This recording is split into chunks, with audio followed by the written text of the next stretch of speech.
मेरे प्यारे दोस्तों नमस्कार। मैं शशिकांत आपके अपने YouTube चैनल सक्सेस मोटिवेशन 89 पर बायोलॉजी की इस क्लास में आपको ऐसे टॉप क्वेश्चंस बताएंगे जो आगे आने वाले 2024 की परीक्षा में बोर्ड एग्जाम में आपको काफ़ी मदद आपको जिससे मिलेगी।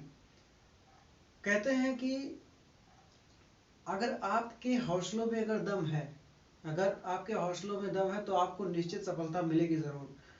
अगर आपके पास हौसले नहीं हैं, आपके पास अगर वो अंदर से हुनर आपके पास नहीं है, जुनून नहीं है, तो आप कभी भी कहीं भी सफल नहीं हो सकते। तो इस वीडियो में आपको ऐसे क्वेश्चंस, आपको ऐसे वीडियो में ऐसे प्रश्न, जो ऐसे टॉपिक जो आपको के एग्जाम में आने वाली परीक्षा में बहुत ही इंपॉर्टेंट क्वेश्चन है। तो समय न गवाते हुए शुरू करते हैं। जीव विज्ञान कक्षा 12, वेरी मोस्ट इंपॉर्टेंट टॉपिक और very most important question. Pushpi पादपों में लैंगिक जनन। पुष्पी पादपों में लैंगिक जनन, ये इंपॉर्टेंट, बहुत इंपॉर्टेंट क्वेश्चन है। सॉरी, बहुत इंपॉर्टेंट जो है, ये आपका बहुत इंपॉर्टेंट लेसन है। ठीक है, तो एक एक चीज को बारीकी से समझना है।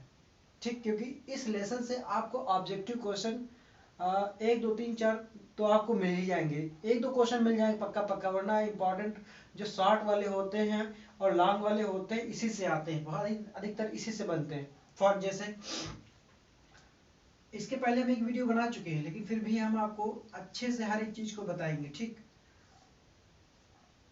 हर एक चीज को अच्छे से समझाएंगे, और जहां ना समझ में आए अब हमें कमेंट में जरूर बताइए।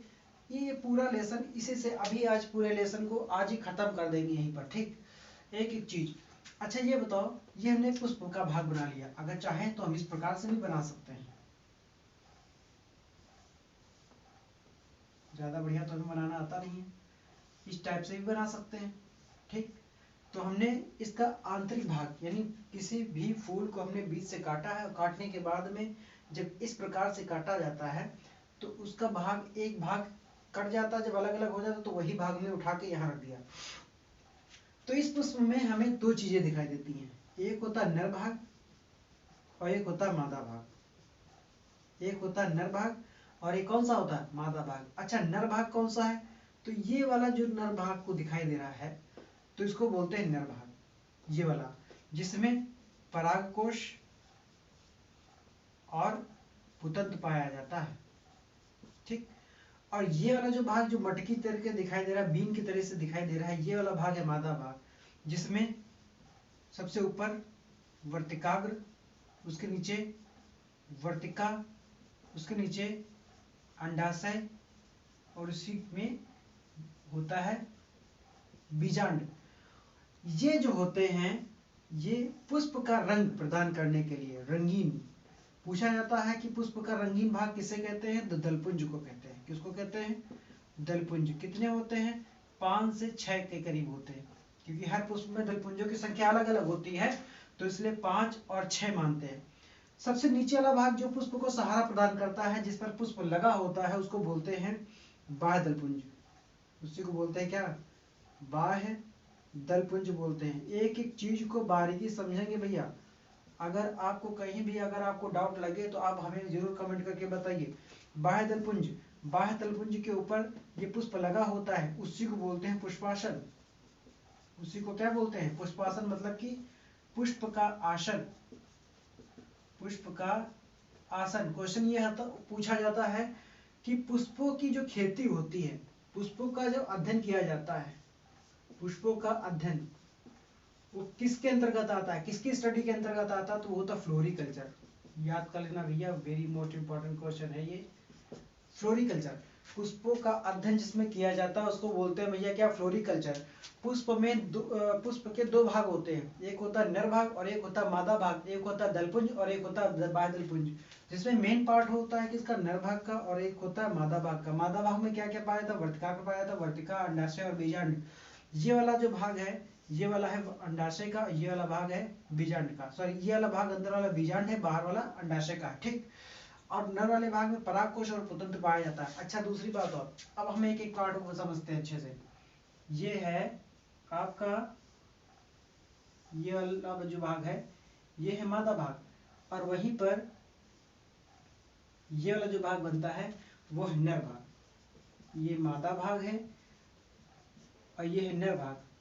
ठीक, वीडियो चाहे जितना लंबा हो जाए लेकिन आपको वीडियो पूरा देखना है। लाइक करो चाहे ना करो, लेकिन आपको इस लेसन से संबंधित एक भी क्वेश्चन आपके छूटने नहीं चाहिए। तो मादा भाग में, ठीक, मादा भाग को और क्या क्या बोलते हैं? जायंग बोला जाता है। क्या बोलते हैं? जायंग बोलते हैं।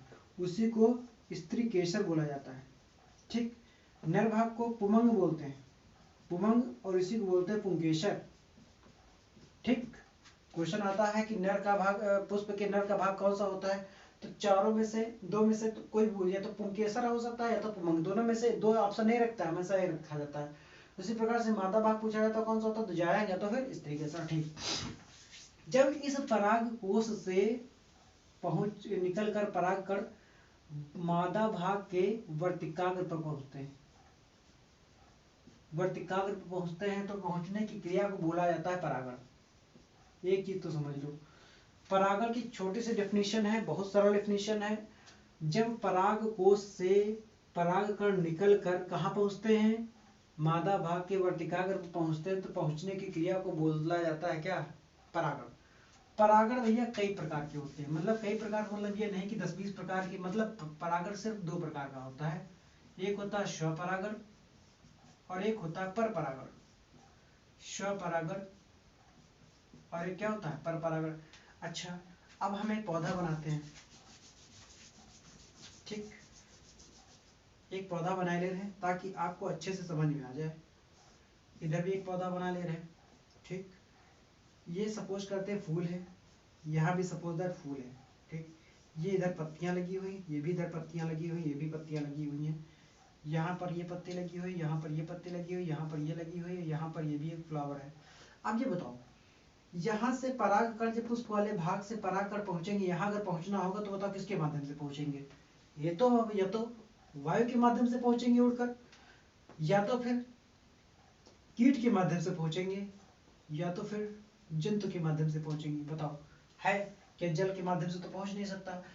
स्वपरागण वही होता है जब किसी पुष्प के पराग कोश से परागकण निकलकर, ये चीज हमें ये चीज याद रख लेना कि जब किसी पुष्प के पराग कोश से परागकण निकलकर उसी जाति के, वही जाते हैं, उसी पौधे के दूसरे पुष्प पर पहुंचते हैं तो बोलते हैं स्वपरागण। अब जब ये वाला परागकण यहाँ आ जाएगा तो क्या हो जाएगा? जब किसी पुष्प के पराग कोश से परागकण निकलकर जब उसी जाति के दूसरे पौधे के दूसरे पुष्प के वर्तिकाग्र पर पहुंचते हैं तो बोलते हैं पर परागण। अब पर परागण की क्रिया जो होती है, जो डिवाइडेशन होता है, वो चार प्रकार से होता है। एक वायु परागण होता है, एक कीट परागण होता है, एक जंतु परागण होता है। ठीक, अच्छा क्वेश्चन और आगे आता है, पराग कोश जो है, ये पराग कोश बना हुआ है। अब इस पराग कोश की संरचना कैसी होती है? ठीक, पराग कोश की संरचना कैसी होती है? तो चतुष्फल की संरचना, चतुष्फल की संरचना होती है। कैसी होती है? चतुष्फल की संरचना होती है, इस टाइप की।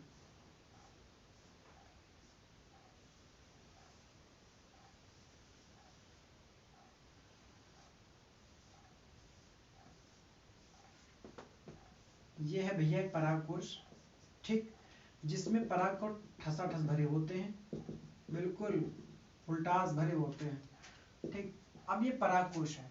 ठीक, पराग कोश का ये वाला जो भाग बना हुआ है, ये चतुष्फलकी भाग जो बना हुआ है, इसी को बोलते हैं लघु बीजवारधानी। क्या बोलते हैं? लघु बीजवारधानी। अच्छा क्वेश्चन ये आता है कि लघु बीजवारधानी कहाँ पाई जाती है? तो पराग कोश की जो चतुष्फलकी संरचना होती है उसको बोलते हैं लघु बीजवारधानी, जो पराग कोश के अंदर पाई जाती है। और उसी पराग कोश के अंदर पराग कण बनते हैं। लघु बीजवारधानी के अंदर क्या बनते हैं? किसका निर्माण होता है? पराग कण का निर्माण होता है। अच्छा, पराग कण की संरचना कैसी होती है? गोलाकार। कैसे होते हैं? गोलाकार। कितना आकार इनका होता है? तो 25 माइक्रोन। कितना आकार होता है? 25 माइक्रोन। ठीक, याद कर लेना, गोलाकार होते हैं, 25 माइक्रोन साइज होता है। ठीक, परागकण कैसी संरचना है? तो अगुणित संरचना है। कैसी है? अगुणित संरचना है। ठीक, अब एक क्वेश्चन ये है कि यदि किसी चतुष्फलकी, यदि किसी पराग कोश के अंदर यदि 240 परागकण हैं, कितने हैं 240 लघु मात्र परागकण पाए जाते हैं, तो इनमें इनमें परागकणों की संख्या कितनी होगी? तो इसको 4 से डिवाइड कर देंगे, क्योंकि 4 भाग हैं, 4 भागों में डिवाइड करने के लिए 4 6 24 60 आ जाए। कितने आ जाएंगे? 60। कितने लघु मात्र परागकण पाए जाएंगे? तो कितने हो जाएंगे? 60 परागकण हो जाएंगे। ठीक, 4 जगह डिवाइड हो जाएंगे। अगला देखो क्वेश्चन, अगला कौन सा टॉपिक इससे संबंधित है। क्वेश्चन ये पूछा जाता है कि क्वेश्चन आप लोग भैया जितने हम बताते जाए आप नोट करते रहिएगा, एक जगह नोट कर लेना और वही क्वेश्चन आप रिवाइज कर लेना, मजा आ जाएगी कसम से। ठीक, देखो इसी में क्वेश्चन आता है कि एक पुष्प का स्वच्छ नामांकित चित्र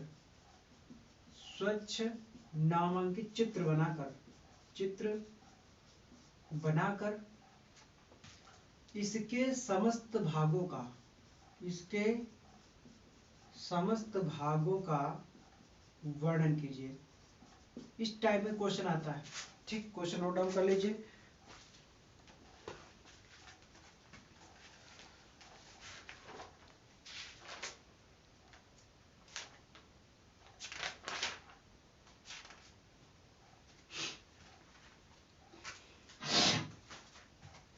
और कभी कभी ये क्वेश्चन पूछा जाता है कि केवल लघु बीजाणु धानी का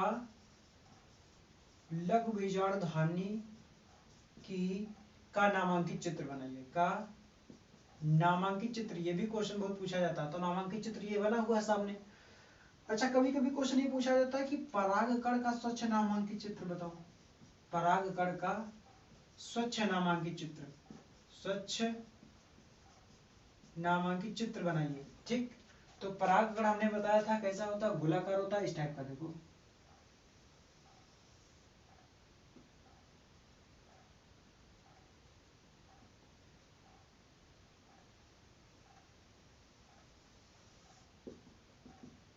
ये परागकण की संरचना है, इस टाइप में आपको बनाना है। ठीक, अच्छा, इसके बाद में आता है, इसके बाद नेक्स्ट क्वेश्चन आता है, कहाँ चला गया। ये क्वेश्चन नोट कर लो, इंपॉर्टेंट क्वेश्चन है। ठीक, इसके बाद अगला क्वेश्चन जो आता है, बहुत पूछा जाता है, कूटफल या आभासी फल किसे कहते हैं? पहले क्वेश्चन लिखे दे रहे हैं। अगला क्वेश्चन है अनिषेक फल या अनिषेक फलन, वही दोनों चीजें हैं। अनिषेक फल कहो चाहे अनिषेक फलन। अगला क्वेश्चन होता है बीजों का प्रकीर्णन। अगला क्वेश्चन ये है असंग जनन। अगला क्वेश्चन ये है परागण किसे कहते हैं। अगला क्वेश्चन ये है परागण किसे कहते हैं, किसके प्रकार। अच्छा, परागण होता कितने प्रकार के? 4 प्रकार के। एक होता है वायु परागण, वायु, जल, कीट और जंतु। अच्छा, वायु परागण किसमें होता है? मक्का में। ये क्वेश्चन कभी कभी पूछा जाता है कि किस पौधे में कौन सा परागण होता है। ठीक, तो कुमुदनी, ठीक, वैलिसिनेरिया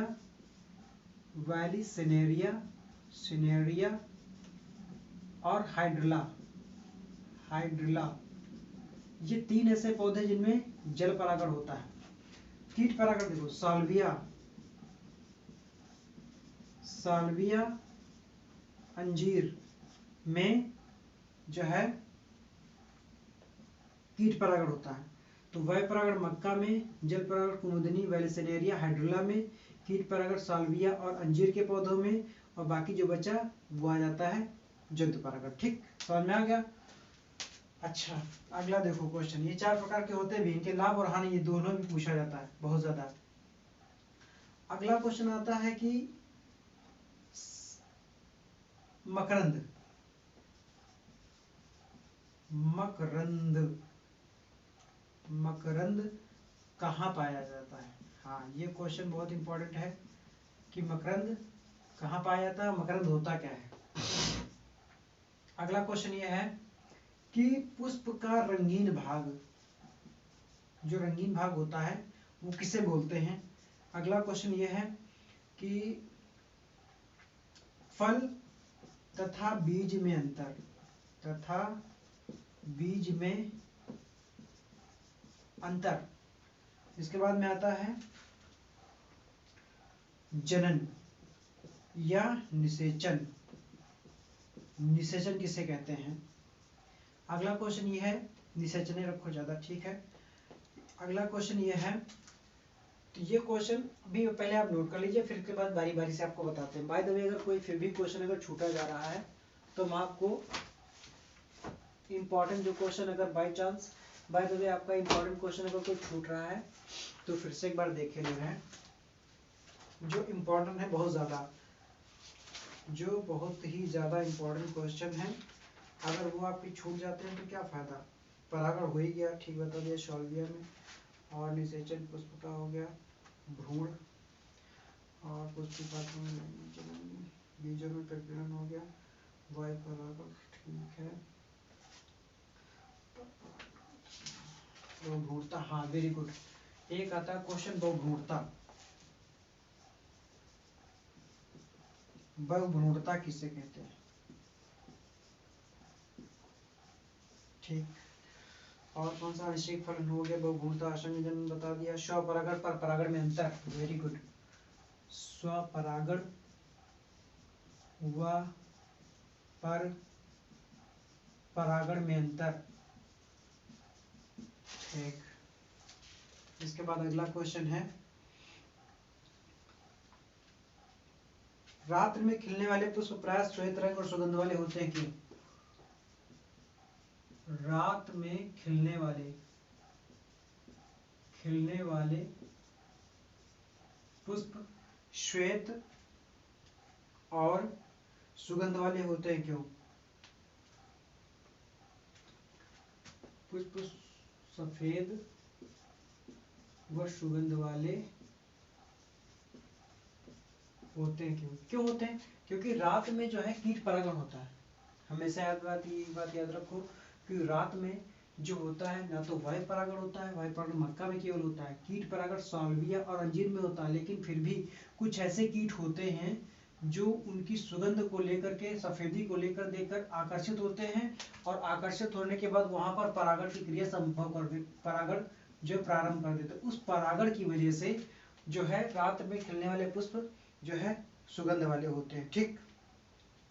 कैसे होते हैं, आकर्षित होकर क्या होता है, कीट परागण कर देते हैं, और कीट परागण की वजह से ये रात में जो इतने भी फूल खिलते, जैसे रात की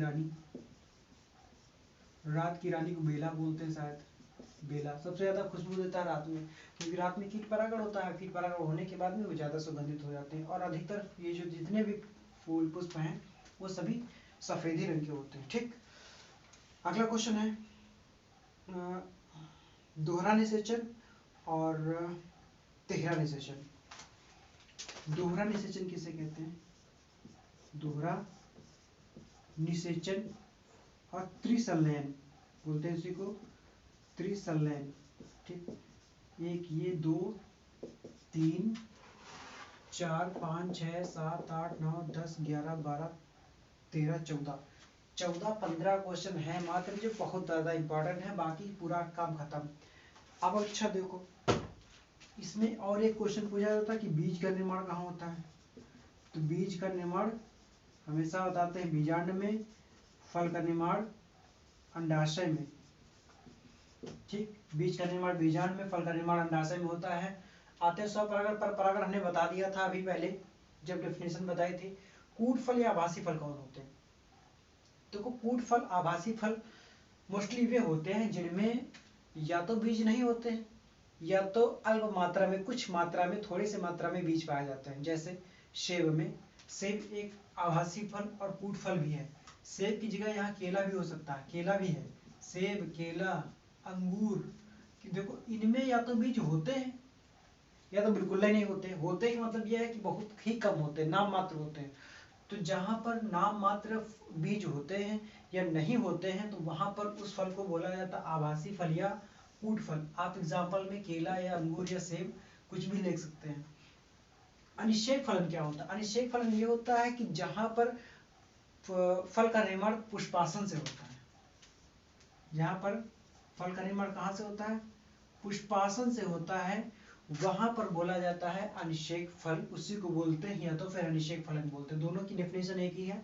अनिश्चयक फल क्या होता है? जहां पर किसी फल का निर्माण पुष्पासन से होता है उसको बोलते हैं अनिश्चयक फल। जैसे सेब, ठीक, केला, ये दोनों हैं। क्योंकि ये जो है ये इसलिए बोला जाता है क्योंकि इनमें जो है कभी फूल जो है पूर्ण रूप से विकसित नहीं होता, आगे खिलता रहता है, पीछे से फल बनना शुरू हो जाता है। तो बिल्कुल सेम सिचुएशन केले में भी आती है। केला आपने जब देखा होगा अपने खेतों में कि पूरा फूल कभी खिलता नहीं है, उसमें जो है कभी परागण होता ही नहीं है, परागण होता ही नहीं है और फूल खिलता रहता है और पीछे से जो है केले के जो है लगते रहते हैं। उसी से सेम सिचुएशन होती है सेब में, इसीलिए उनको बोला जाता है अनिश्चयक फल। बीजों का प्रकीर्णन क्या होता है? बीजों का प्रकीर्णन ये होता है किसी मात्र पौधे से, किसी मात्र पौधे से, किसी मात्र पौधे के फल से, ठीक, फल से या फली से। देखो अपने गांव में देखा होगा कि जैसे कि कोई ऐसा फल है, ठीक, जो फट जाता है, फटने के बाद सारे बीज अलग अलग हो जाते हैं, दूर दूर फैल जाते हैं। जैसे कि अगर फसल की बात करें, दालों में भी ऐसा होता है।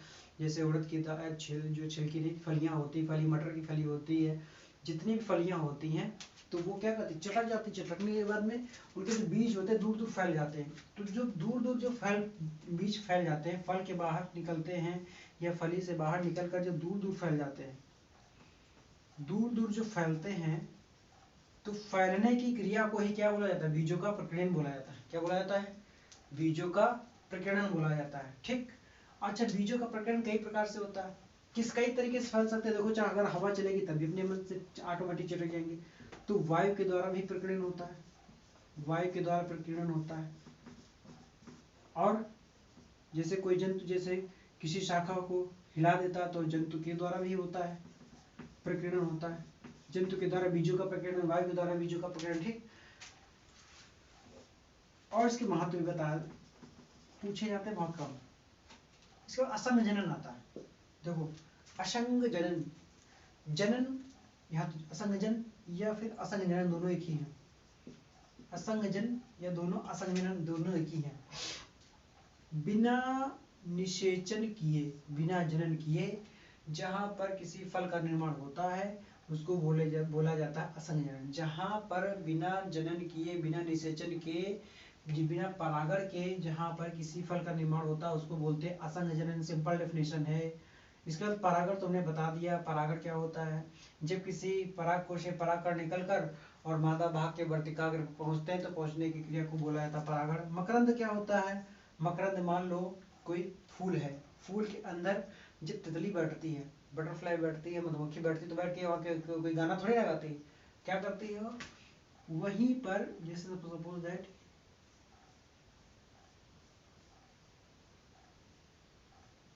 ये फूल बना हुआ है, अब यहाँ पर कोई मधुमक्खी आएगी, बैठेगी तो क्या करेगी? उसके अंदर बीचों बीच वाला भाग, उसी के अंदर क्या करेगी? वहीं से भोजन के रूप में एक रस निकालेगी, निकालती है रस। उस रस को बोला जाता है मकरंद। और वही मकरंद जब मधुमक्खी अपने छत्ते में ले जाती है तो उसी मकरंद से बनता है शहद, जो बहुत मीठा लगता है, सबको अच्छा लगता है, खाने में मजा आती है। तो उसी को बोलते हैं क्या? शहद। यानी कि अगर बात करें तो शहद का निर्माण कहाँ से होता है? तो जो मधुमक्खी जो होती है, जो फूलों के रस से एकत्रित करती है, किसको एकत्रित करती है? मकरंद को एकत्रित करती है। मकरंद को एकत्रित करने के बाद में अपने छत्ते में ले जाती है तो वहां पर शहद का निर्माण होता है, उसी से शहद बनता है। किसी पुष्प में रंगीन भाग कैसे कहते हैं? रंगीन भाग, किसी पुष्प का जो रंगीन भाग होते हैं ये इस टाइप में जो होते हैं, जो फलियां होते हैं रंगीन, सॉरी जो पत्तियां होती है, रंगीन पत्तियां होती है, फूल में लगी होती है, उनको बोलते हैं दलकुंज। ये पीले भी होते हैं, जो फूल पीले होते हैं तो पीले होते हैं इनमें, लाल होते हैं जैसे गुलाबी, गुलाब में लाल होते हैं तो लाल होते हैं रंगीन भाग, तो उनको बोलते हैं दलकुंज। उनको क्या बोलते हैं? दलकुंज बोलते हैं।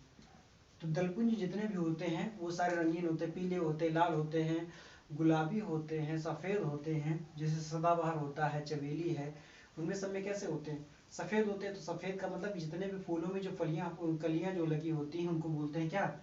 वो होते हैं सारे के सारे दलकुंज। फल तथा बीज में अंतर। फल का निर्माण कहाँ होता है? अंडाशय में। बीज का निर्माण कहाँ होता है? बीजांड में।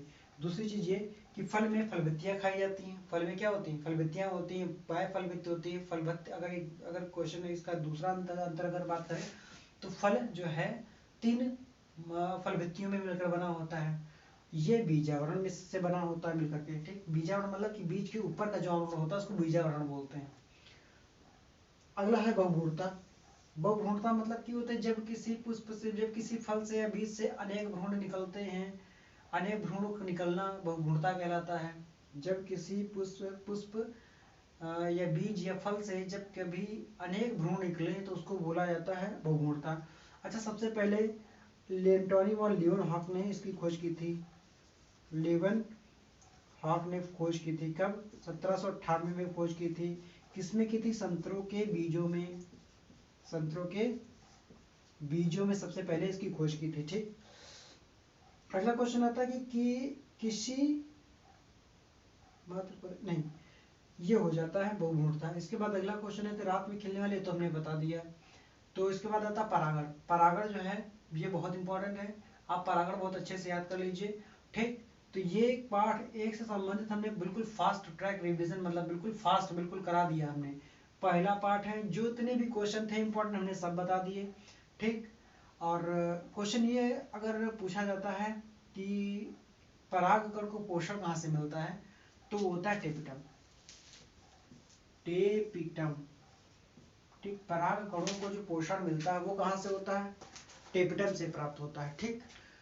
ये थे पार्ट 1। पुष्पी पादपों में लैंगिक जनन से संबंधित था, वेरी मोस्ट इंपोर्टेंट टॉपिक भी था और वेरी मोस्ट इंपोर्टेंट क्वेश्चन भी थे। क्वेश्चन के साथ साथ रिवीजन भी था। ये आपके बहुत इंपॉर्टेंट क्वेश्चन है, बहुत इंपॉर्टेंट टॉपिक भी है। आप अच्छे से रिवाइज करिए, अच्छे से पढ़ाई करिए, ठीक। और वीडियो अच्छा लगा हो तो वीडियो लाइक करिए, सब्सक्राइब करिए और आगे दोस्तों को भी शेयर करिए ताकि उनका भी भला हो सके बायोलॉजी से संबंधित, ठीक। हमको लगता है कि इतनी बायोलॉजी सरल मतलब कठिन है नहीं जितना हम लोग समझते हैं। अगर अच्छे से मन लगाकर अगर पढ़ाई करें तो बिल्कुल आसान हो जाता है, ठीक। तो मिलते हैं अगले वीडियो में। वीडियो पूरा देखें, लास्ट तक देखें, एक एक क्वेश्चन का एक एक डाउट जो भी कंप्लीट हो सब कंप्लीट करो। आपके पास सारे नोट्स रखे हैं, नोट्स में देखो, जहाँ ना समझ में कमेंट करो, क्लास में पूछो, चाहे जैसे काम करना है वैसे आप तैयार करिए, लेकिन बट आपको पूरा का पूरा याद होना चाहिए, तैयार होना चाहिए। अच्छे से रिवाइज कर डालो, अभी बहुत समय है। 1 महीना भी अगर डेली अगर एक चैप्टर भी अगर उठाएंगे तो भी कितने चैप्टर हैं? मात्र 13 लेसन है। 13 लेसन है, 13 दिन में कंप्लीट और सारे नंबर भौकाली आएंगे। बायोलॉजी में इतना बता, जितने भी लड़के वीडियो देख रहे हैं वादक चैलेंज के साथ कहते हैं, अगर आप वीडियो हमारे देखते रहेंगे, अगर एक एक क्वेश्चन जितना बता दें, अगर उतना आप करते रहेंगे तो दावे के साथ कहते हैं आपके 65 प्लस थ्योरी में, प्रैक्टिकल की बात नहीं कर रहे हैं, थ्योरी की बात कर रहे हैं, 65 प्लस नंबर थ्योरी में, 70 में, तो आपके कहीं गए ही नहीं, दावे के साथ कहते हैं। तो जितना कहते जाए उतना करते जाइए बस। इसके अलावा आप एक भी क्वेश्चन न देखें, एक भी विद्या अवतार जो भी हो आपके पास, जहाँ से जैसे मन करे वैसे पढ़ाई करिए और जुट जाइए, लग जाइए, मेहनत करिए, संघर्ष करिए, क्योंकि ज़िंदगी में संघर्ष ही बहुत ज़रूरी है। अभी आपको पढ़ाई का संघर्ष है, आगे जैसे जैसे आप बढ़ते जाएंगे आगे ज़िंदगी का संघर्ष बहुत कठिन होने वाला है। तो इसलिए अभी से अगर मेहनत करेंगे तो आगे ज़िंदगी सरल हो जाएगी, वरना क्या है, कुछ नहीं। ठीक, तो मिलते हैं अगले वीडियो में, तब तक के लिए good night, bye bye, Tata.